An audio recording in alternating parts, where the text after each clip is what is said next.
Урматтуу көрүүчүлөр, урматтуу Facebook'тагы колдонуучулар, мен буга чейин айттым эле, түз эфирге чыгып, ошол жумада болуп аткан бардык окуялар жөнүндө өзүмдүн көз карашымды оппозициялык саясатчы катарында айтып турам деп. Бүгүн ошол жуманын аягы боюнча дагы чыгууну чечтим. Эгерде туура көрсөңөр, менин азыркы болуп аткан түз эфиримди бөлүшүп койгула, көрүп аткандар кааласаңар. Канчалык көбүрөөк бөлүшүп койсоңор, ошончолук адамдар көбүрөөк кирет. Кааласаңар лайк басып тургула, кааласаңар комментарий жазгыла, суроолорду жазгыла. Анткени канчалык суроолор, комментарийлер көбүрөөк боло турган болсо, ошончолук кызыгыраак болот. Менин көз карашымча, бул жумада баары бир айланып келип, маанилүү окуялардын бири биздин мамлекетке, баарыбызга таасир берген,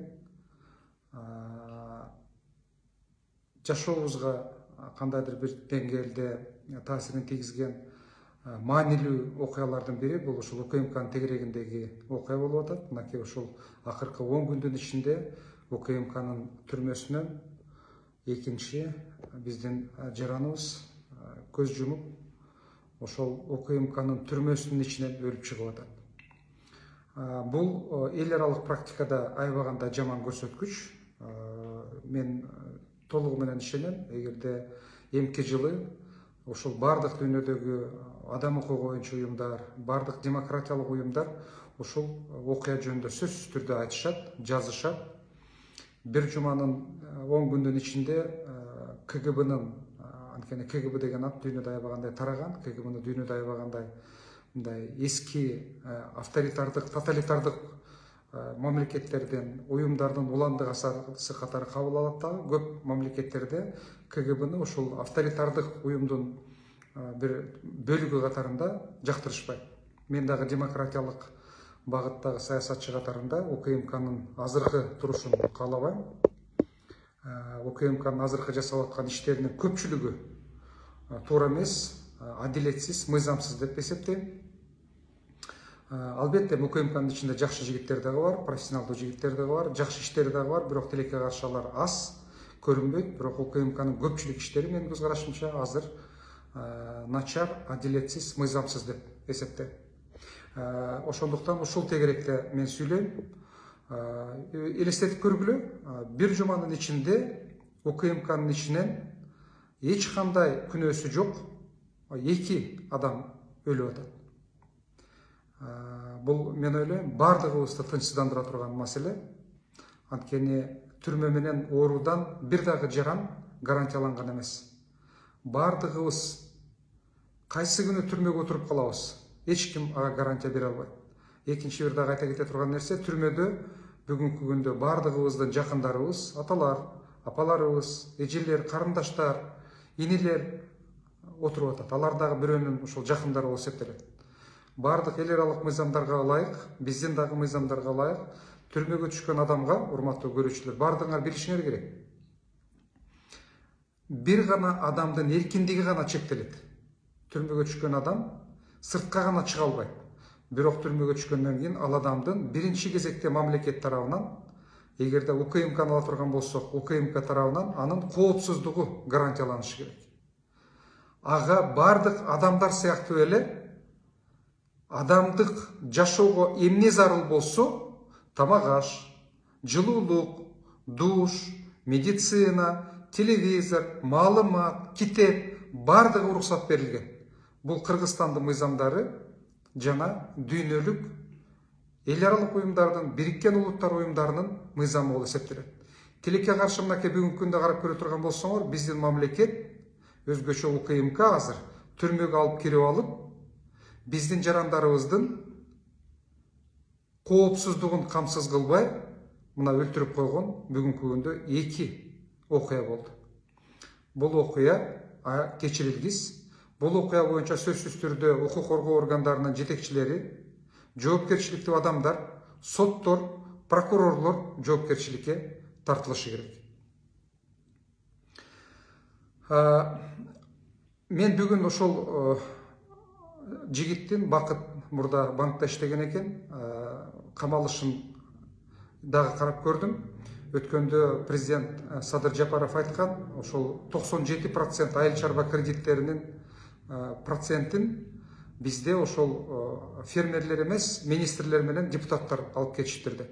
Ошол айтылгандан кийин ошол бакытты камаган экен. Камаганда койгон күнөөлөр деле бир чоң күнөө деп айта албас элем. Коррупцияга күнөөлөгөнү менен бир майда чүйдө сумма менен камашкан экен. Миллиардтаган адам урдагандарды УКМК кой берип, ушуга окшогон майда чүйдө урдагандарды УКМКнын ичинде кармап отуруп, мына ушуга бүгүнкү күндө дагы бир жараныбызды өлүмгө алып келишти. 97% министрлер менен депутаттар ала турган болсо, эмне үчүн министрлер менен депутаттар жооп бербейт? Болбогон жөнөкөй карапайым жарандар жооп берип калып атат. Бул аябагандай маанилүү.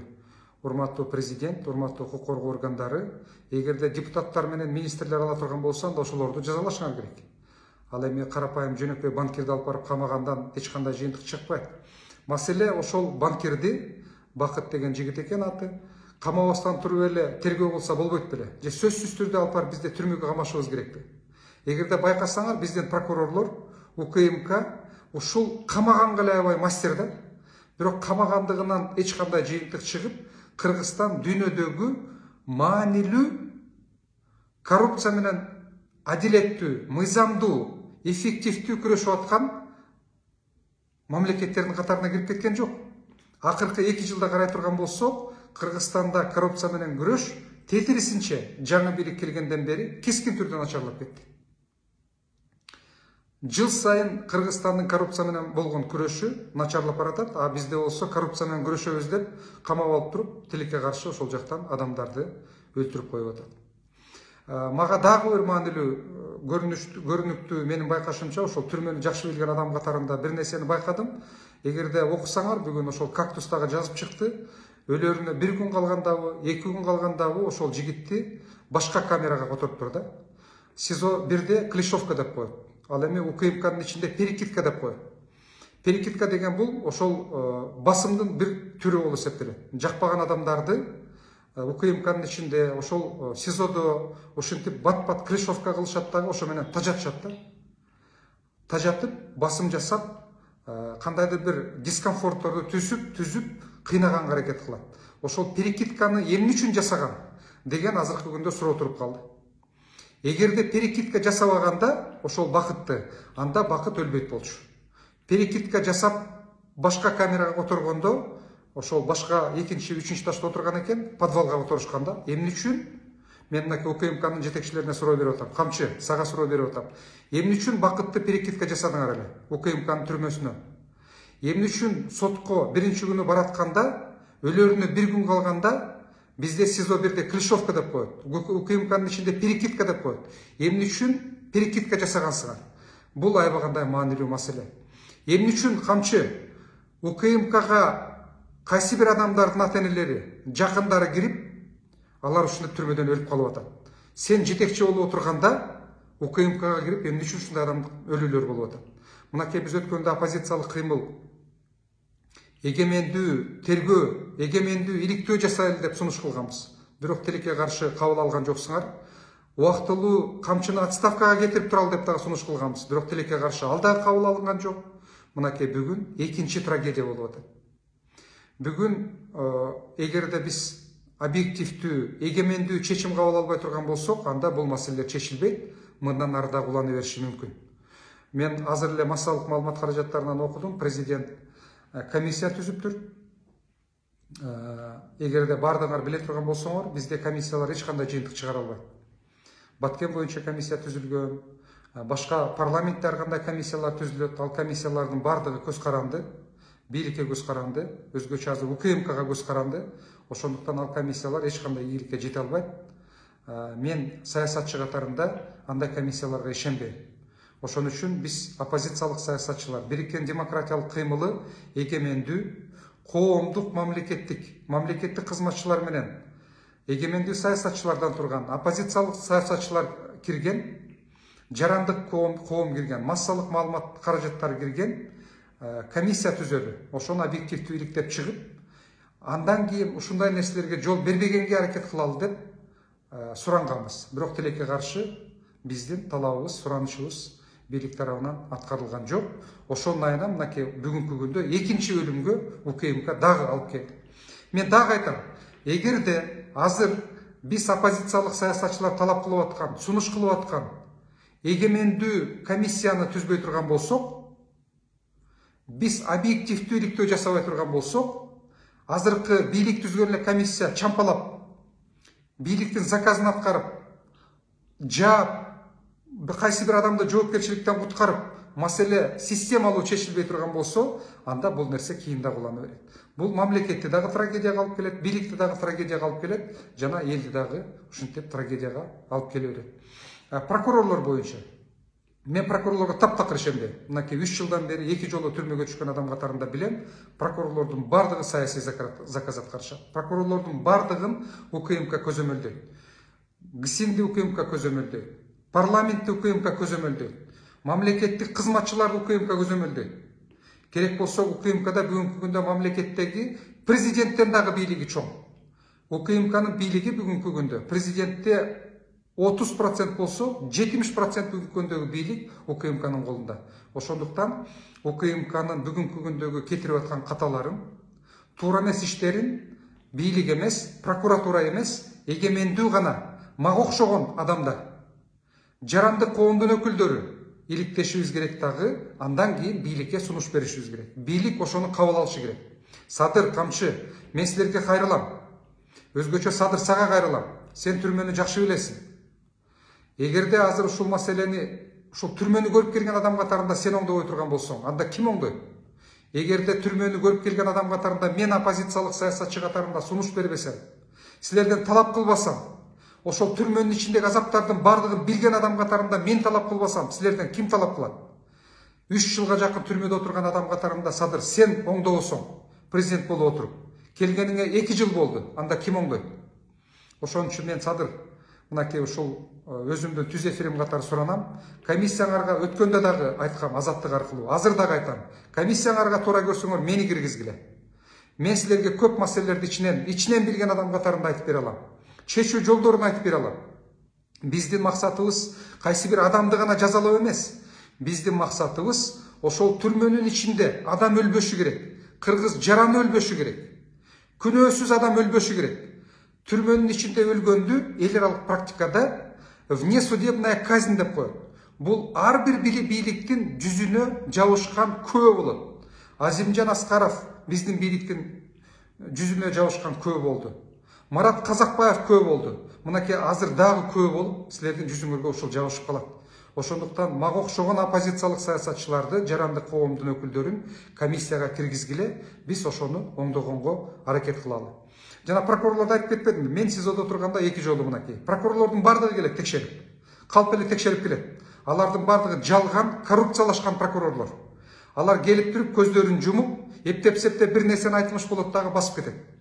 Бу окшогон канчалаган биз бир топ мамлекеттик парламенттик комиссияларды түзгөнбүз. Алар дагы эч кандай жыйынтык чыгара алган эмес. Бир эле ушул маселе эмес, бардык маселелер боюнча, чек ара маселеси болобу, же болбосо башка маселелер боюнча болобу, мынакей 30 жылдын ичинде карагыла, бир дагы комиссия мамлекетте системалуу өзгөрүү жасай алган жок. Жана мен айтып атам ошон үчүн. Биз эгемендүү коомдук мамлекеттик комиссия түзүп бул маселени чечели деп атканымдын түпкү маңызы мына ушул жерде жатат. Мен силерге бир маалыматты айтып кетейин. Жылына эл аралык уюмдар жылдык мониторинг деп коет. Мен ушул кайра-кайра түрмөгө отуруп алып, ушунун бардыгын жакшы билип калдым. Эл аралык уюмдар менен чогуу Кызыл Крест, бейөкмөт уюмдар, мисалы Төлөкан Исмаилова, Азиз Абдурасулова, Рита Карасартова окшогон адамдар түрмөлөрдүн бардыгын жылына бир жолу текшеришет. Түрмөнүн ичинде абал кандай? Бардык түрмөдө отургандар менен сүйлөшөт, жана анонимдик алар суроолорду берет. Атайы кагаздарды алып келип, атыңды жазбай түрмөдө отурганда, түрмөдө болуп аткан окуялардын бардыгын жазып, кемчиликтерин айтып бересиң. Мына ошентип түрмөдө кандайдыр бир деңгээлде тартипти сактаганга, түрмөдөгү абалды бир аз оңдогонго мүмкүнчүлүк болот. Ошол мониторингде жылына эл аралык уюмдардын, биздин бейөкмөт уюмдардын мониторингинде абал бир аз оңолот, бийлик коркот, түрмөнүн жетекчилери коркот дагы, ошентип бир аз тартип кармалып турат. Бардык түрмөлөргө, бардык СИЗОлорго ошол эл аралык мониторинг менен бейөкмөт уюмдар кирген. Өткөн жылы, мынакей мен силерге басып айтып коеюн. Өткөн жылы УКМК өзүнүн түрмөсүнө ошол мониторингтик группаны киргизбей коюшкан. Дагы бир жолу басып айтам. Угуп койгула, Садыр сага айтып атам, Камчы сага айтып атам. Мамлекеттик уюмдун жетекчилери силердин баарыңарга айтып атам. Өткөн жылы УКМКнын жетекчилери эл аралык мониторингтик топту УКМКнын түрмөсүн текшерүүгө киргизбей коюшкан. Бул факт, бул далил, бардык эл аралык уюмдар, бардык жарандык уюмдар билет. Мына маселенин бардыгы иттин өлүгү мына ушул жерде жатат. Эмнени жашырышкан, эмнени айткысы келген эмес, эмнени көргүзгүсү келген эмес. Бул аябагандай маанилүү маселе болуп эсептелет. Бул мамлекет баарыбыздын мамлекетибиз. Бир эле президент менен Камчынын мамлекети эмес. Экөө тең айтып калат, биз силерден өткөн, бизден өткөн патриот жок деп. Мен айтат элем, мен силерден өткөн патриотмун. Ушинтип бардыгыбыз айтсак болот. Бардыгыбыз Кыргызстандын патриотубуз деп айтсак болот. Бирок бардыгыбыздын бир маселебиз бар.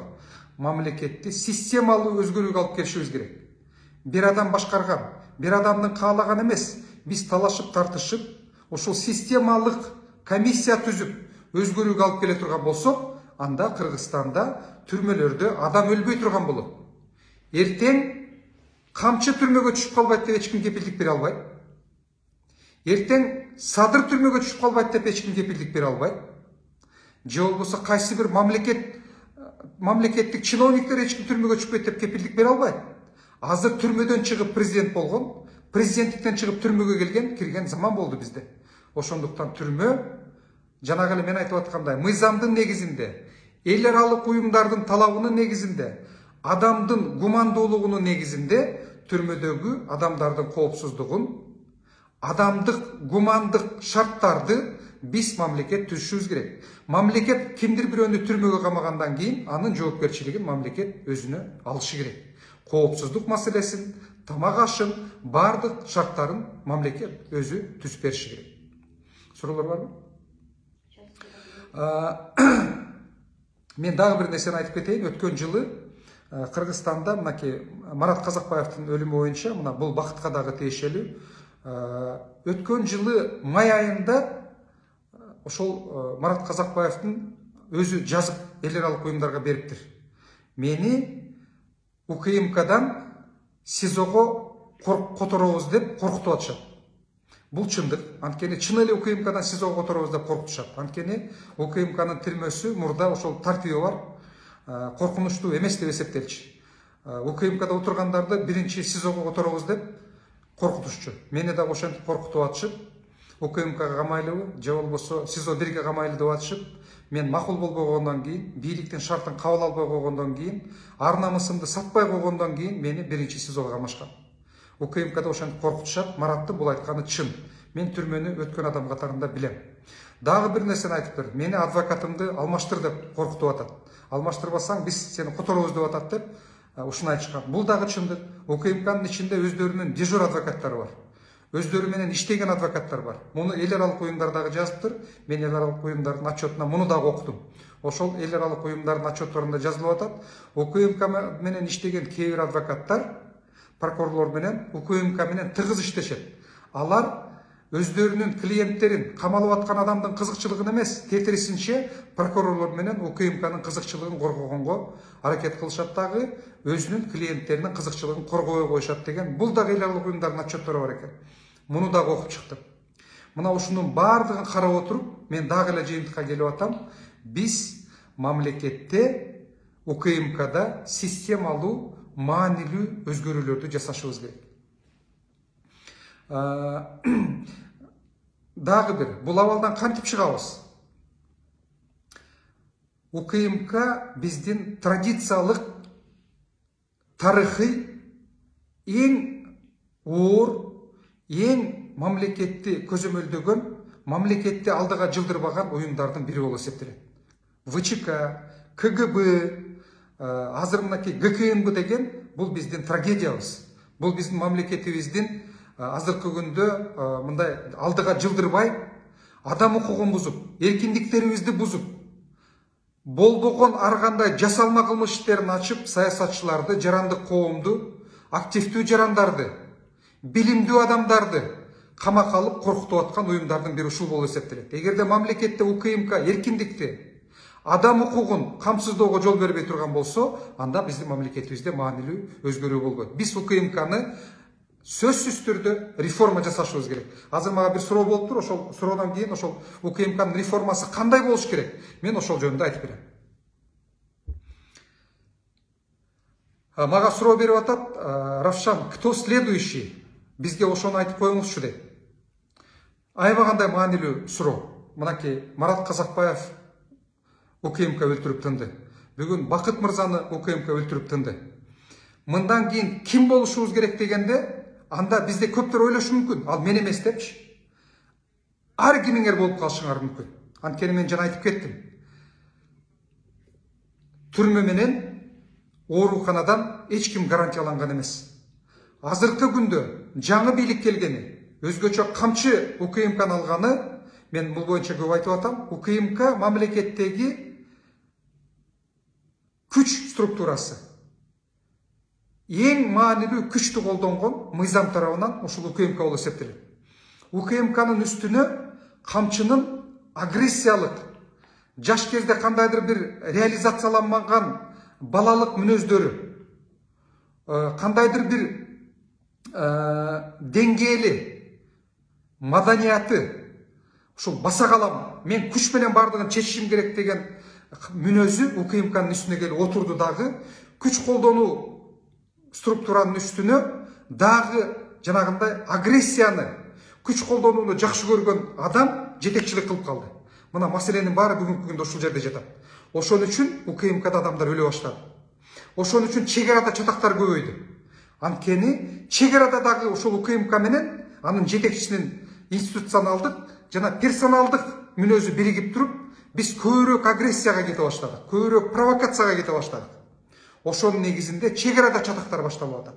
Ошонун негизинде мамлекеттин ичинде камоолор, дестабилизация, кустуруу саясаты, бардыгыңарды коркутам, бардыгыңарды көзөмөлдөйм деген саясат мамлекетте үстөмдүк кыла баштады. Бул коркунучтуу саясатка айланды. Бул бир эле биздин элибизде эмес, бир эле мамлекетте эмес.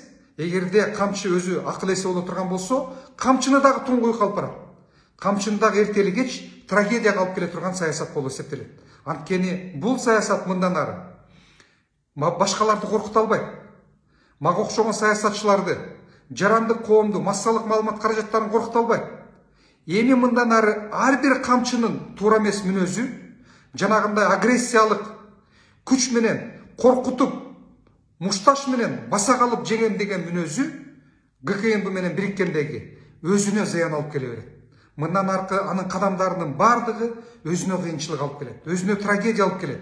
Акырында ошол камчы өзүн өзү жей турган болот. Өзүнө өзү проблема жаратат. Мынакей бардыгыңар көрүп атасыңар, камчы мындан ары ийгилик эмес. Камчы мындан ары жалаң трагедияга кетет. Камчынын ар бир кылган кадамы өзүнө келип сайыла турган болот.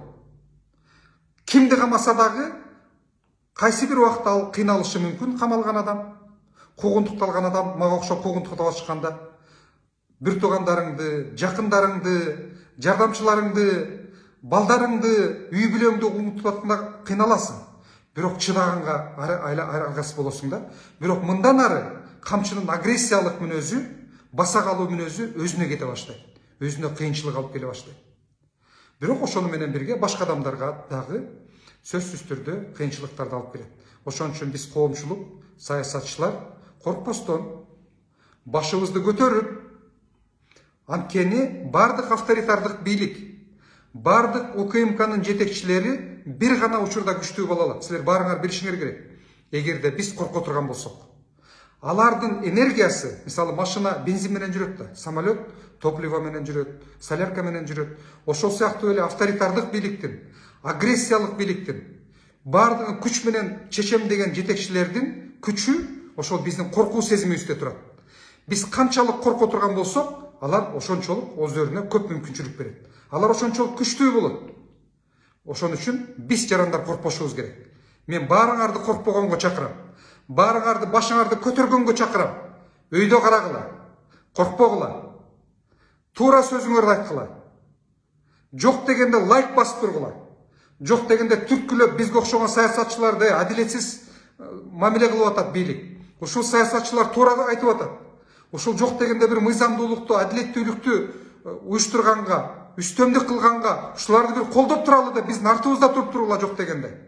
Ошондо биз азыркы зөөкүр УКМКнын жетекчисин, зөөкүр УКМКнын бийлигин биз токтото алабыз. Канчалык эртелик токтото турган болсок, мамлекетте ошончолук трагедиялар аз болот. Ошончолук мамлекетибиз эркин болот. Ошончолук мамлекетибиз өнүгө баштайт. Жумуш орундары түзүлөт. Экономикабыз өнүгөт. Канчалык УКМКга биз басымга жол бере турган болсок, коркуп жатып кала турган болсок бардыгыбыз, ошончолук камчыга окшогон адамдар көбөйөт. Камчынын энергиясы, камчынын күчү силердин корккондугуңарда. Канчалык коркпогон жарандар көп боло турган болсо, камчы эчким. Ал корккон адамдардын гана башына мине алат. Коркпогон адамдар аны башына мингизбейт. Башыңарга мингизбегиле. Башыңарды өйдө көтөргүлө. Бардыгыңар туура сөзүңөрдү айткыла. Токтоткула. Бийлик эркиндигибизди сактайлы. Адам укугун сактайлы. УКМКнын ишине адамды алып кирип өлтүрбөйлү деп бардыгыңар айткыла. Бул силердин мамлекетиңер. Бул силердин келечегиңер. Бул силердин бала чакаңардын келечеги. Бир эле меники эмес. Күрөшүп аткан кээ бир саясатчылардык эмес. Жарандык коомдун гана өкүлдөрүнүн эмес. Бул баарыбыздын мамлекетибиз. Камчыга окшогон зөөкүрлөргө УКМКны пайдаланып, мамлекеттин ресурсун пайдаланып, мамлекеттин агрессиясын, күчүн пайдаланып, өзүңөрдү басмырлаганга, коркуттуганга, камаганга мыйзамсыз, адилетсиз жол бербегиле. Жок дегенде каршылык көрсөтүп, туура сөзүңөрдү айтып турушуңар керек. Бул аябагандай маанилүү. Биз ошондо гана жакшы мамлекет кура алабыз. Дагы бир суроо бар экен азыр. Али Асланов дейт, уурулар, коррупционерлер боштондукта. Жөнөкөй эл өз пикирин айтканда каза болуп түрмөдө жатат дейт. Мен толугу менен кошулам. Мынакей УКМК кустуризация дегенди чыгарды. Кустуризациянын жыйынтыгы кандай болду? Эч кандай жыйынтык жок. Мен жана айтып кеттим, эл аралык ушул коррупциянын деңгээлин изилдеген уюмдардын иликтөөсү боюнча азыркы УКМКнын коррупция менен күрөшүнүн жыйынтыгы бир дагы ийгилик алып келе алган жок. Баары тетири кетти. Күндөн күнгө коррупция менен күрөшүүнүн деңгээли жылдан жылга начарлады. 2 жылдын ичинде 2-3 пункттан биз начарлап, улам артка кетип атабыз. Ошондуктан коррупция менен күрөш деген азыркы камчы менен УКМКнын айтып атканы бул жомок. Бул алдап атат. Эч кандай коррупция менен күрөш болгон жок. Өздөрүнүн жакындары түрмөгө түшсө чыгарып кетет. Мынакей баарыңар байкасаңар, өздөрүнүн жакындары чыкса, түшсө, бата эле чыгарып кетет. Алар ооруп калат, же болбосо бир шылтоо табат, өздөрүнүн контролдогон соттор аркылуу түрмөдөн чыгарып алат. Ал эми өздөрүнө жакпагандарды баардыгын түрмөдө кармап отурат. Мени 2 жолу түрмөгө камашты. Менин телеканалымдын директорун эч кандай күнөөсүз 4 айдан бери түрмөдө кармап отурат. Мынакей жанагы президент Жапаров айтып кетпеди, 97% министрлер менен депутаттар алыптыр деп айтып, бирок депутаттар менен министрлер жооп берген жок. Мынакей бир жөнөкөй Катардагы банкирди түрмөгө камап, УКМК ошол банкирди өлтүрүп тынды. Ушул саясат маанилүү. Эгерде силер биз жаран катарында, саясатчы катарында ушул сөздөрдү көбүрөөк айта турган болсок, анда туура болот. А эгерде айтпай турган болсок, анда күндөн күнгө басым, зөөкүрлүк, адилетсиздик күчөй берет. Эгерде суроолоруңар болсо дагы жаза бергиле, суроолоруңар жок болсо, мен өзүм оюма келген нерселерди улам силерге айтып турам. УКМКнын реформасы кандай болуш керек? Бул дагы аябагандай маанилүү. УКМК деген бүгүнкү күндө мен айтып кетпедимби? Мамлекетибиздин 75%-ин азыр камчы башкарып атат. Садыр мен ойлойм бир 30%-ин башкарып атат азыр. Негизги бийлик камчыда жана УКМКда. Эми мейли башкаргыла, мейли башкарсын, каршылыгыбыз жок. Бирок мамлекетте адилеттүү башкаруу болуш керек да. Баса калып эле камай берип, анан түрмөгө киргизип алып өлтүрүп коюп, жакындарын чыгарып жиберип өздөрүнүн жакпагандарды түрмөгө камап отурган, бул туура эмес болуп калат. Адилеттүүлүк баарыбыз үчүн адилеттүү болуш керек. Ошон үчүн биз УКМКнын реформасын баарыбыз талап кылышыбыз керек. Мен 20 жылдан бери УКМКнын реформасын талап кылып келатам оппозициялык саясатчы катарында. УКМКнын ичинен биринчи кезекте коррупция менен күрөшүү функциясын УКМКдан алып, президент Садыр, мен сага кайрылам. Коррупция менен күрөштү президенттин алдына коелу. Бардык дүйнөдө, мынакей Украинада, Молдовада, Грузияда коррупция менен күрөшүү агенттиктерин бардыгы президенттердин алдында өзүнчө эгемендүү уюм болуп эсептелет. Бул биринчи кадам болмок реформага. Экинчи кадам, УКМКнын ичинен тергөөнү бөлүшүбүз керек. Анткени УКМК өзү иш козгойт, өзү маалымат чогултат, өзү угат, өзү тергейт, өзү камайт, өзү соттойт. Ой, мындай болбойт да. УКМК мамлекеттин ичинде мамлекет болуп калып атпайбы? Жанагы 75% бийликти ушу УКМК алып алды дегеним ушул болуп атпайбы? УКМКнын ичинен экинчиси тергөөнү бөлүп чыгалы. Тергөө комитетин өзүнчө болуш керек. Анткени тергөө эгемендүү боло турган болсо, мисалы, камчы бирөөнү камагысы келди. УКМК бирөөнү камагысы келди. Алар маалымат чогултуп, тергөөчүгө алып келет. Азыр кандай болуп атат? Өздөрү маалымат чогултуп камайбыз деп тергөөчүгө алып келет, тергөөчүгө команда берет, өзү камады. Анан алып келип камап иштеп атат. А эгер тергөөнү өзүнчө биле турган болсо, тергөө комитети деп, мисалы, Россияда следственный комитет башында Бастрыкин турат. Эгерде биздин көпчүлүк элибиз Россияны жакшы көрөт, мен Россиянын үлгүсүндө айтып берейин. Тергөө комитети өзүнчө болот дагы, жанагы УКМК чогултуп келген маалыматты тергөө комитети карайт. Карап көрөлү. Ал эгемендүү да өзүнчө. Баш ийбейт УКМКга. Алар айтат, жок, бул жериңерде далилдериңер жетишпей атат. Дагы далил чогулткыла. Мен кылмыш ишин козгой албайм. Мен бул адамды камай албайм деп баш тартып коет. Азыр болсо булар бардыгы чампалашып алган минтип. Чампалашып алып туруп эле өздөрү маалымат чогултуп, өздөрү камап, өздөрүнүн СИЗОсуна кармап, өздөрүнүн сотторун алып барып өздөрү менен соттотуп, ошо менен каалаганын кылып, камчы бардык мамлекетти, бардык укук коргоо органдарын башкарып жатып калды. Бул туура эмес, бул адилетсиз. Экинчи реформадагы маанилүү багыт бул тергөө комитетин өзүнчө бөлүшүбүз керек. Жана айтып кетти, биринчи коррупция менен күрөшүүнү өзүнчө бөлөлү, тергөө комитетин өзүнчө бөлөлү. Үчүнчүсү, УКМКнын үстүнөн көзөмөл керек. Бүгүнкү күндө УКМКнын үстүнөн адатта дүйнөдө парламент көзөмөлдөйт, коом көзөмөлдөйт. А эмне болуп калды? Бүгүнкү күндө парламенттин үстүнөн камчы көзөмөлдөп атпайбы?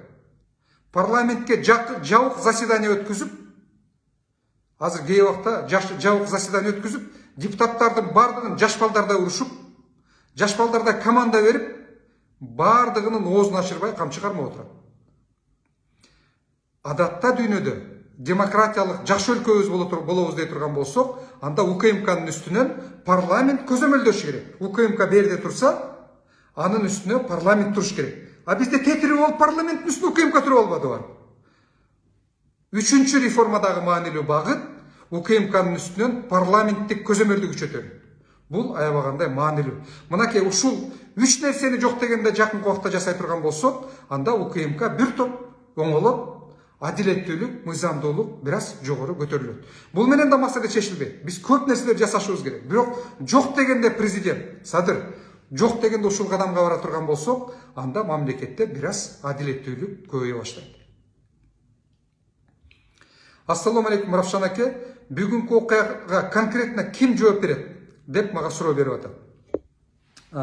Бүгүнкү окуяга күнөөлүү Марат Казакбаевдин боюнча мен мурда айтып бергем. Кимдер күнөөлүү экенин азыр бүгүнкү окуя боюнча айтып бере турган болсом, биринчи кезекте УКМКнын СИЗОсунун жетекчиси күнөөлүү. Түздөн түз ал юридикалык жактан ушул адамдын өлүмүнө ошол киши жооп берет. Экинчиси, УКМКнын жетекчиси Камчы Ташиевдин жоопкерчилиги бар. Анткени камоолордун бардыгы бүгүнкү күндө өзү айтып кетпеди өткөндө. Мен эртең менен туруп, кимдер камалып атат? Бардыгынын керек болсо, история болезнине чейин карайм деп атат. Бул биринчи далил. Экинчиси, ал айтты: мен Кыргызстанда орысша интервью бериптир Лейла Саралаева, ал мынтип айтып атат. Я контролирую всех и вся дейт. Эгерде андай болсо, анда азыркы бакыттын өлүмү үчүн дагы Камчы Ташеевдин жоопкерчилиги аябагандай жогору. Эгерде ал бардык адамдарды, бардык процесстерди Кыргызстанда контролдой турган болсо, анда Камчы Ташеев күнөөлүү. Мен бүгүн Нурбек Токтокунов бир чоң пост жазды, маанилүү. Ал дагы ушинтип айтты. УКМКнын жетекчиси бүгүнкү күндө адамды алып кирип УКМКнын ичинен өлүп аткандан кийин, анда биринчи кезекте биз бул маселеге УКМКнын жетекчисин күнөөлөшүбүз керек деп. Мен дагы кошулам. УКМКнын жетекчисинин жоопкерчилиги аябагандай жогору. Ошон үчүн биз оппозициялык бириккен демократиялык кыймыл мындан бир жума мурда бардык коомчулукка кайрылуу жасаганбыз, президентке кайрылуу жасаганбыз, убактылуу жана биз айтып аткандай эле коомдук мамлекеттик иликтөө жүргүзгөнгө чейин Камчы Ташеевди кызматынан кетирип тургула деп. Бирок тилекке каршы биз айтканды уккан жок. Мынакей бүгүнкү күндө Камчы Ташеев кызматынан кетпей тургандыгынан экинчи өлүмгө алып келди. Эгерде бул маселе дагы чечилбей турган болсо, мындай маселелер дагы башка жактан чыгат. Бул процесс кетти, бул процесс токтобойт. Жана мен айтып кетпедимби? Бул орусча айтканда случайность эмес. Бул жерде случайность болбойт. Бул системалуу нерселер кетти. Жана мен айтып кеткендей эле УКМК күч структурасы бардыгын башкарган, бардыгын көзөмөлдөгөн, бардыгын коркуткан, бардыгын камаганга аракет кылган. Ошонун үстүнө, күч структуранын үстүнө камчынын деңгээли, адамдык деңгээли, бардыгын күч менен басам, бардыгын күч менен коркутам, бардыгын көзөмөлдөйм, бардыгын мен чечем деген мүнөзү, маданий деңгээли кошулду дагы, мына ушул процесс жүрүп кетти. Бул процесс токтобойт. Ошондуктан мен ойлойм, президент эгерде түшүнө турган болсо, биз оппозиция айтып аткан сунуштарды кабыл алыш керек. А эгерде кабыл албай турган болсо, мен саясатты жакшы билген адам катарында так айталам. Мындай проблемалар көбөйөт. УКМКдан чыгат, ички иштер министрлигинен чыгат, чек арадан чыгат, мамлекетте дагы конфликттер пайда болот. Ошонун бардыгына билип койгула. УКМКнын жана Камчынын ролу, салымы аябагандай маанилүү болот. Бул процесс дагы жолу айтам, бул процесс токтобойт. Мен муну жакшы билем. Бул процесс мындан ары уланат. Ошон үчүн президенттен суранып, мен кайра айтып атам. Эгемендүүлүктү жасайлы. Камчы убактылуу болобу, бирөтөлүү болобу, кызматынан кетсин. Эгерде кетпей турган болсо мамлекетибизди, элибизди, баарыбызды болуп көрбөгөндөй трагедияга алып келет. Биздин алдыбызда Камчынын мүнөзү менен, УКМКны башкарган мүнөзү менен, деңгээли менен бизди оор убакыттар, оор окуялар күтүп атат. Бул технология, бул саясий процесстер, бул саясий прогноздор. Ошондуктан али да болсо кеч эмес, садыр Камчыны кызматынан кетиришиң керек. Бул аябагандай маанилүү маселе. Бул сенин кызыкчылыгың президент катарында. Сенин президенттигиңдин маселеси. Камчы сенин досуңдан билип билбей, түшүнүп түшүнбөстөн туруп, бүгүнкү күндө сага көп зыян алып келген адамга айланып калды. Өзүнүн мүнөзү менен, көз карашы менен, агрессиялык характери менен бүгүнкү күндөн баштап Садыр сенин президенттигиңе Садыр Камчы сенин президенттигиңе шек келтирген досуң эмес, сенин оппонентиңе, сага зыян алып келе турган мамлекеттик кызматчыңа айланды. Ушуну мынакей ачык айтып атам алдыңда. Эгерде ушул мен айтканды укпай турган болсоң, анда карап тургула. Мындан ары мындай проблемалар көбөйөт. Улам бир жерден жарып чыгып берет.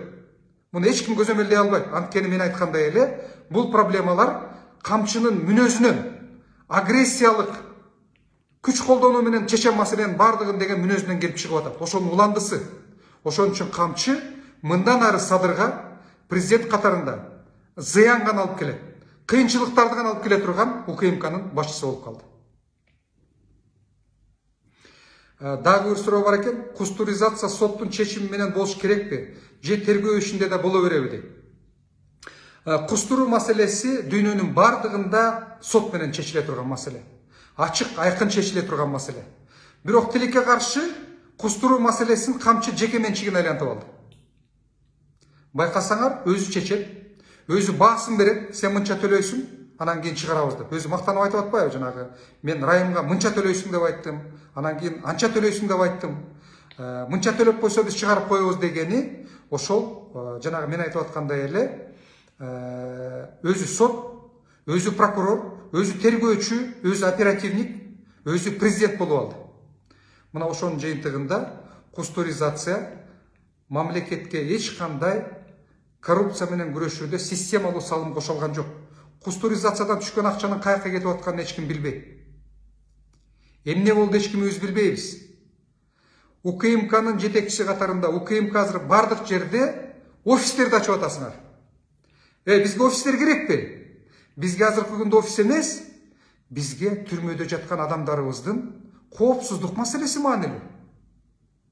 Бизде мамлекетибизде адамдардын эркин коркпой сүйлөй алганы маанилүү. Биздин мамлекетибизде баса калып саясатчыларды, жарандык коомдун өкүлдөрүн, журналисттерди камаган эмес, алардын эркин жүрүшү маанилүү. Биздин чек-арабыздын тынч болушу маанилүү. Биздин мамлекетибиздин стабилдүүлүгү маанилүү. Тилекке каршы камчы УКМК биздин мамлекетти дестабилизацияга алып келатат. Күндөн күнгө ушул процесстер көбөйүп баратат. Ошон үчүн дагы бир жолу айтам, кустуризациянын жыйынтыгы чыккан жок, ал эч кандай ийгилик алып келе алган жок, жана ийгилик алып келбейт, ал мыйзамсыз болуп калды. Мен ойлойм, кийинки бийликтер азыр болбосо дагы кустуризация маселесин кайрадан карайт. Ал жерде көп адамдардын кайрадан жоопкерчилиги бар.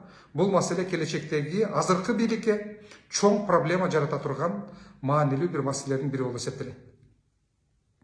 Дагы бир суроо бар экен. Равшан кабыргасы сыныптыр деп атат. Бир тууган айтты. Демек бул киши колдуу болду десек болобу дейт. Мен түрмөнү аябагандай жакшы билем. Жана айтып кетпедимби? Бир туугандар айтып атса, эгерде эгемендүү биз соттук медициналык экспертиза жасасак, жакшы болмок. Ошондо андан дагы көбүрөөк маалымат чыкмак. Мен соттук медициналык экспертиза жасап ийгиликке жетебиз деп айта албайм. Анткени соттук медициналык экспертизаны дагы УКМК басып алган. Барыңар билип койгула. Алар дагы каалагандай экспертиза чыгарып берет УКМКга. Анан мен азыр экспертиза жасашыбыз керек, анан жыйынтыгы чыгат деп айта албайм. Анткени айтып кеттим, экспертиза толугу менен камчынын көзөмөлүндө, УКМКнын көзөмөлүндө. Бир гана эгемендүү башка мамлекеттен келген экспертиза жасап, ошолор айта турган болсо, анда так болмок. Анда мен ишенимдүү түрдө айтмакмын, сабап өлтүрүп койду деп. Бирок бүгүн бир тууган айтып атса, анда биз кандайдыр бир деңгээлде ал адамга ишенишке туура келет. Себеби мен жана бекер суроо берип аткан жокмун. Эмне үчүн? Бүгүн эртең менен өлө турган болсо, кечээ күнү Бакытты экинчи этаждан подвалга которгон. Бул аябагандай маанилүү маселе. Мына ушул маселени келечекте азыр болбосо, мен азыр адилеттүү иликтенет деп ойлобойм, ишенбейм. Келечекте бул маселе иликтенет сөзсүз түрдө. Мына ошондо чындыкка жетсек болот. Бирок жана кабыргасы сынды деп бир туугандардын айтып атканына мен ишенем. Көк денелеринде көк бар экен деген ишенем. Бул сөзсүз түрдө бизде кандайдыр бир ага күч колдонгон деген күмөн жаратууга түрткү болот. Бирок жыйынтыгында келип, эгемендүү экспертиза кылсак, анда толугу менен чыкмак. Экспертиза жок, ошондуктан биз азыр так айта албайбыз.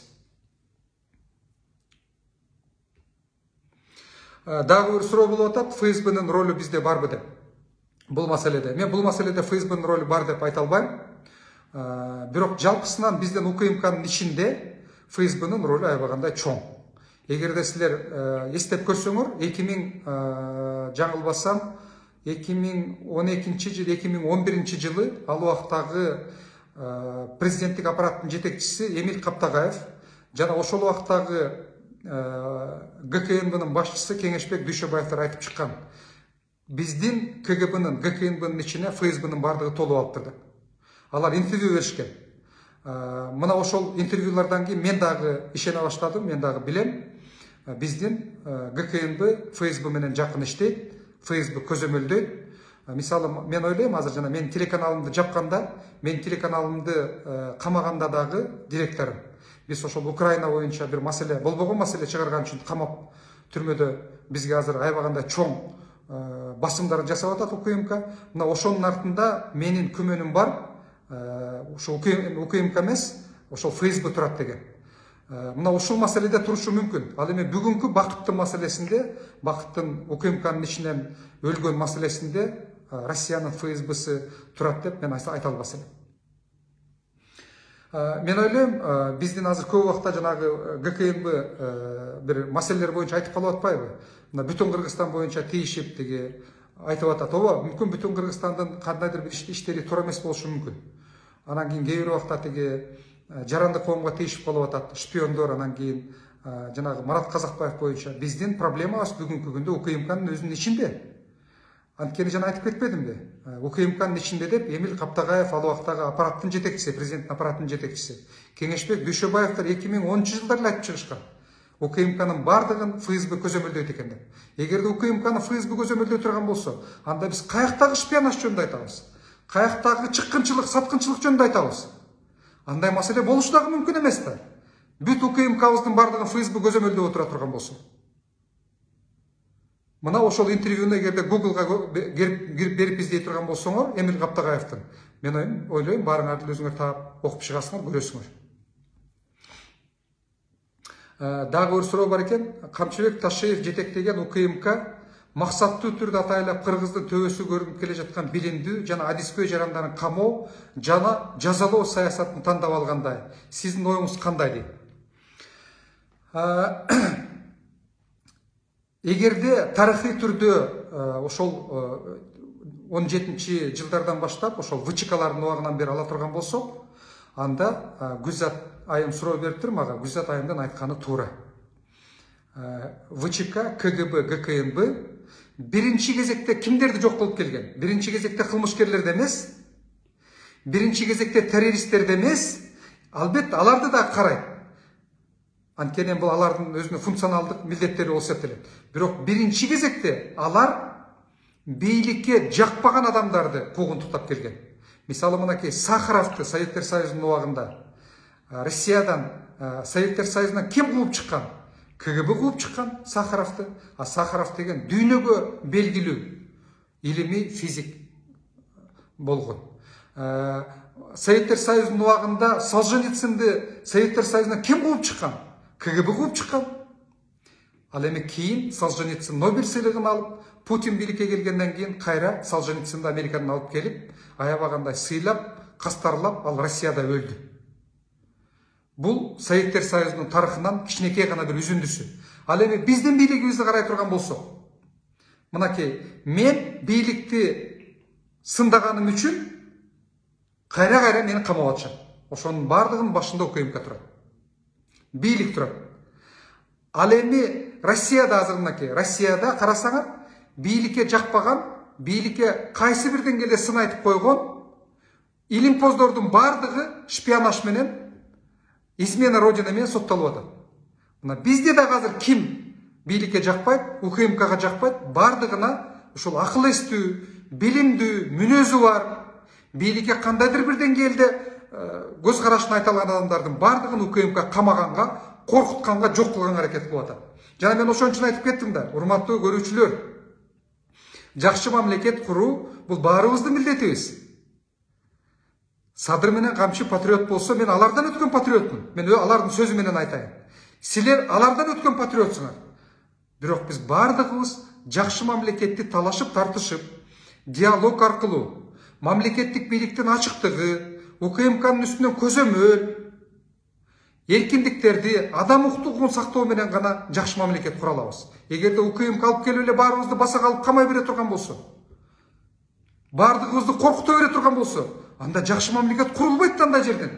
Аны Советтер Союзунун тарыхы көргөзбөдүбү бизге? Советтер Союзу талкаланып, КГБ башкарган. Жок болбодубу? Ошондуктан биз дагы УКМКны мамлекетибизди башкарганга жол бербешибиз керек биз барды.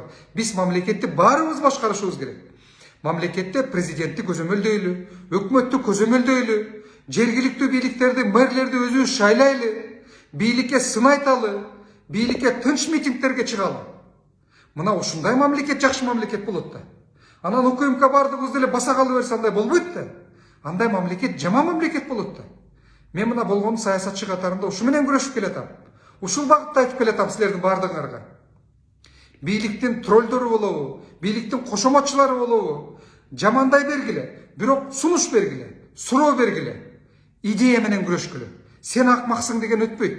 Адатта троллдор ошентип айтат, фейктер айтат.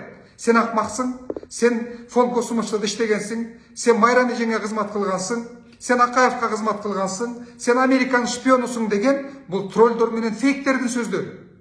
Ал эми идеянын деңгээлинде күрөшкөн адамдар, сунуш берген адамдар, бул маанилүү. Биз идея менен талкуулайлы, идея менен талашып тартышалы. Ошондой мамлекет гана жакшы мамлекет болот. Көптөр ойлойт, ушу саясат бул саясатчыларга гана тиешелүү деп. Жок, саясат баарыңарга тиешелүү. Саясат жумуш орундарын түзөт. Саясат фабрикаларды, заводдорду ачат. Саясат жакырчылык менен күрөшөт. Саясат жакшы билимди жаратат. Саясат жакшы медицинаны жаратат.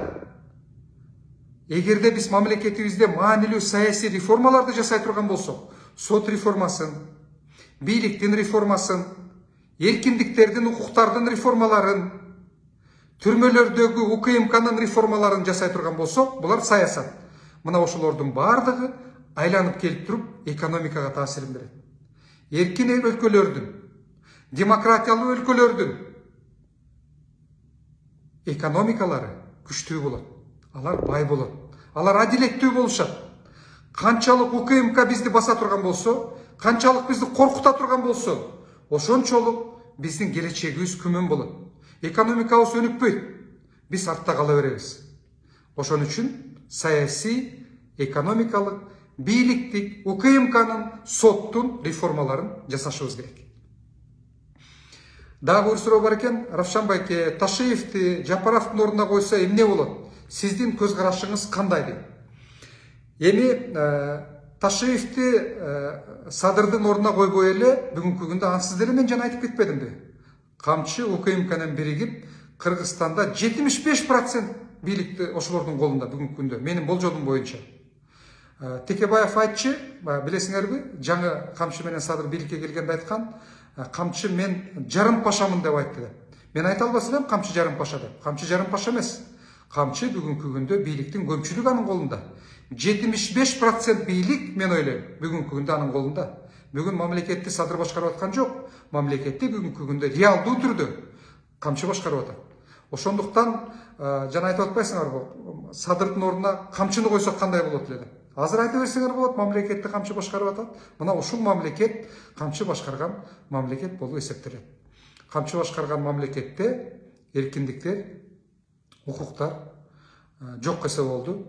Журналисттер түрмөгө камалып атат. Каршы турган адамдар түрмөгө камалып атат. Экономикабыз күндөн күнгө артка кетип атат. Жакырчылык күчөдү. Бүгүнкү күндө жакырчылык Кыргызстанда 38%ке жетти. Ар бир 4-үнчү жараныбыз жумушсуз. Экономика азыр мынакей бул жыл инфляция 17%ке чыгып атат. Бул азыркы прогноз катарында. Эттин баасы кайда кетип атат? Майдын баасы кайда кетип атат?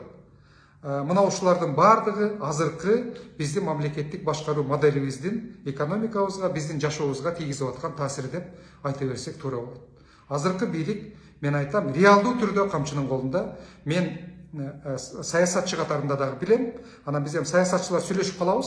Саясатчылар сүйлөшкөндө деле Камчы өз деле айтат экен, көп эле жерлерде. Досторуна, жакындарына, мен бийликтин 75% менин колумда.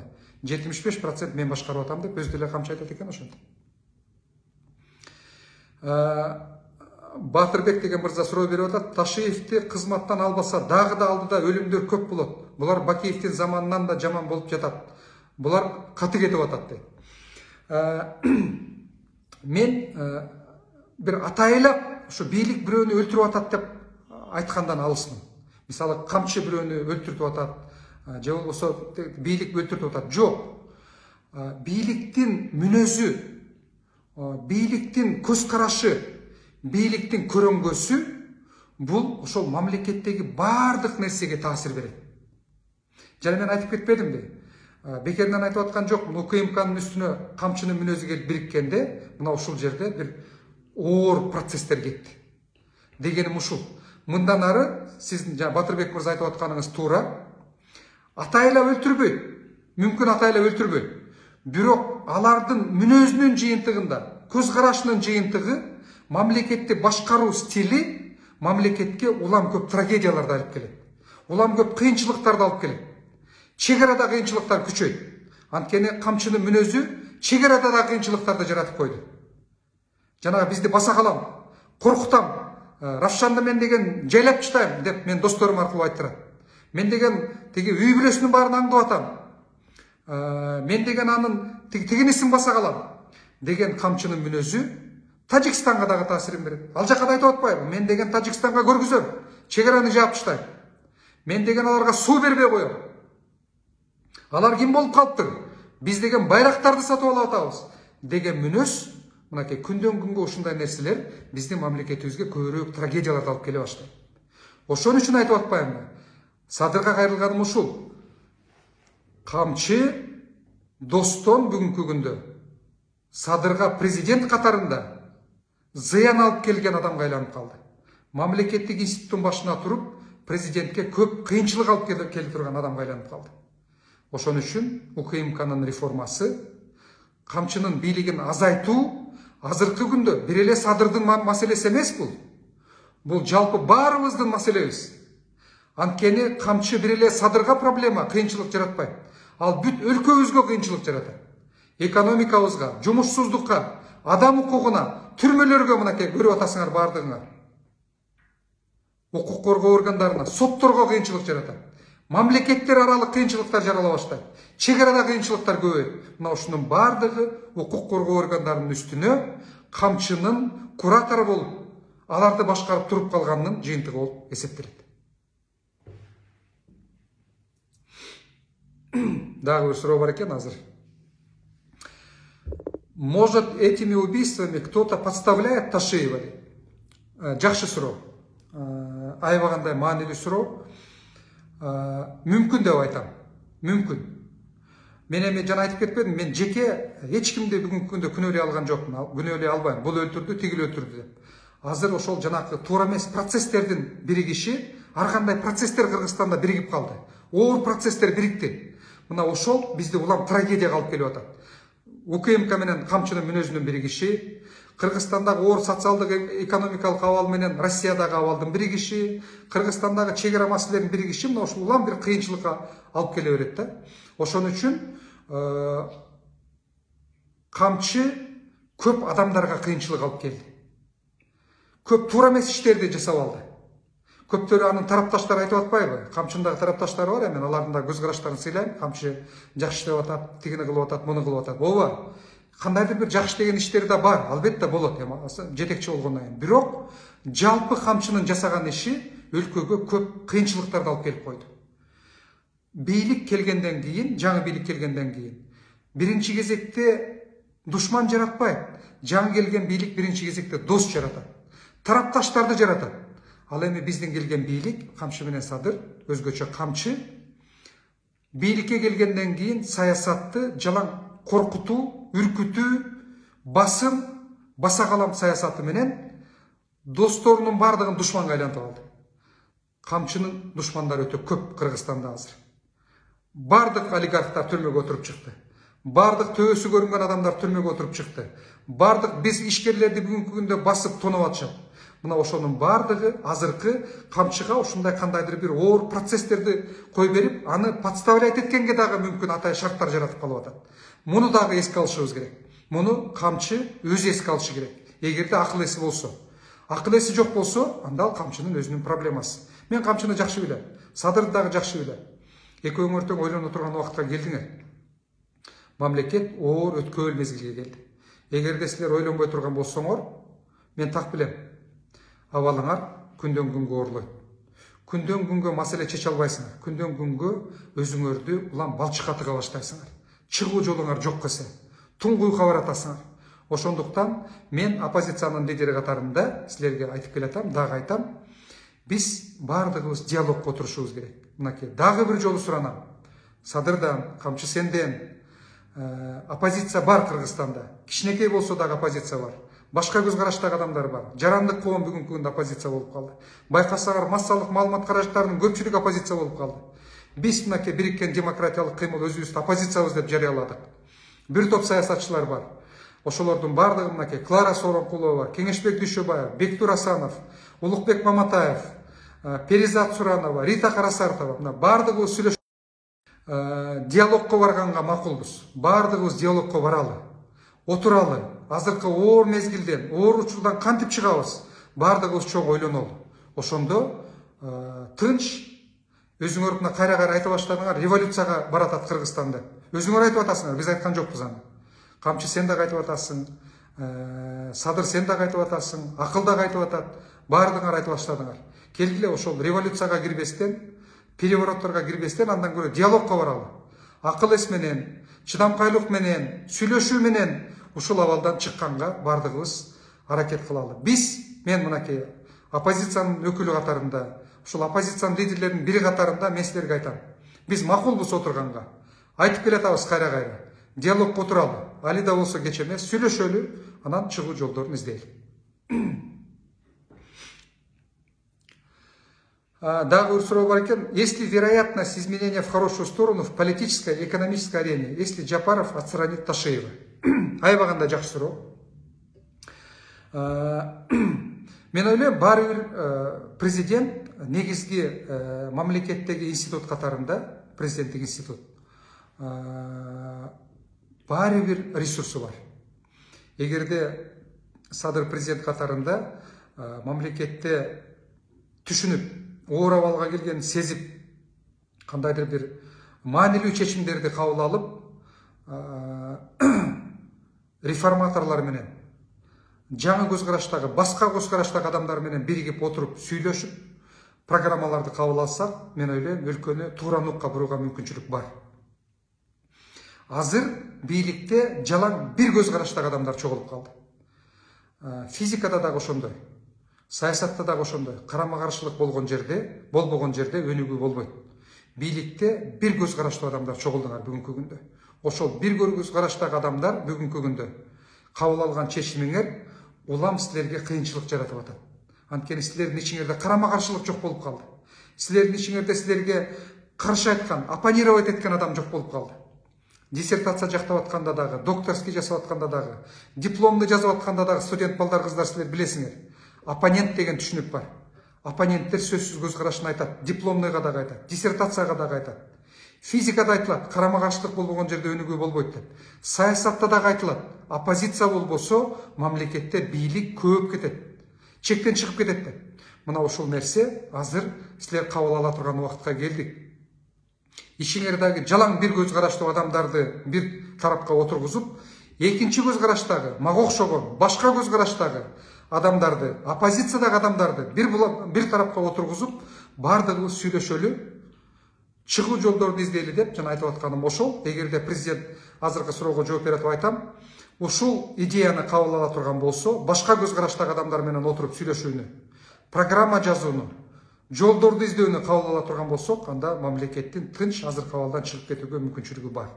А эгерде мурдагыдай эле камчынын саясаты менен мурдуңарды жарам, мурдуңарды талкалайм, камайм, коркутам, үркүтөм деген саясат кете турган болсо, анда биз эртелиге сөзсүз түрдө туңгуюкка келебиз, абалыбыз мындан ары оорлой берет. Урматтуу көрүүчүлөр, мен силердин бир топ суроолоруңарга жооп бергенге аракет кылдым. Бул мен мурдагыдай эле өзүм айтып жүргөндөй эле, жуманын аягындагы ошол жумада болгон актуалдуу маселелерге өзүмдүн көз карашымды айтуу программам болчу. Мен мурда айткам, азыр ушул өзүмдүн Facebook'та, YouTube'да программамды өнүктүрөм деп. Мына ошол программанын негизинде сүйлөп атам азыр. Мындан ары дагы ушул көз карашты айтып турам. Сөзүмдүн акырында дагы кайрылам президентке, Садыр Жапаровго, камчыга кайрылам. Эгерде бизди душман көрбөсөңөр, анда оппозиция, башка көз караштагы адамдар керек дей турган болсоңор, анда баардыгыбыз диалогко отуралы, күч колдонуп эмес, баса калуу менен эмес, азыркы абалдан сүйлөшүп чыкканга аракет кылалы. Биз оппозициялык саясатчылар арабызда сүйлөшкөнбүз, сүйлөшүүгө даярбыз. Эгерде макул десеңер бизге айткыла, биз келебиз, айткан жериңерге сүйлөшөбүз, жол издегенге аракет кылабыз. Ал эми көрүүчүлөргө лайк басып тургула, суроолоруңар болсо берип тургула, айткыла. тролльдор дагы айта берсеңер болот, сөгө берсеңер дагы болот. Мен көнүп бүткөн саясатчымын, сөккөнгө дагы көз карашыңарды айта бергиле. Бирок колуңардан келсе бир комментарийлерди ушул маанилүү маселелер боюнча айткыла, суроолоруңарды дагы ушул маанилүү маселелер боюнча берип тургула. Баарыңарды активдүү болууга, бийликке көз карашыңарды айтканга, авторитардык мамлекетти кургузбаганга, УКМКнын, укук коргоо органдарынын үстөмдүгүнө жол бербегенге аракет кылгыла баарыңар. Биз эркин, демократиялуу, адамдын укугун сыйлаган мамлекетти куралы. Мына ушундай мамлекет биз үчүн аябагандай маанилүү жана келечектүү болуп эсептелет. Эмки жумада көрүшкөнчө баардыгыңар аман эсен болгула. Силерге чоң рахмат.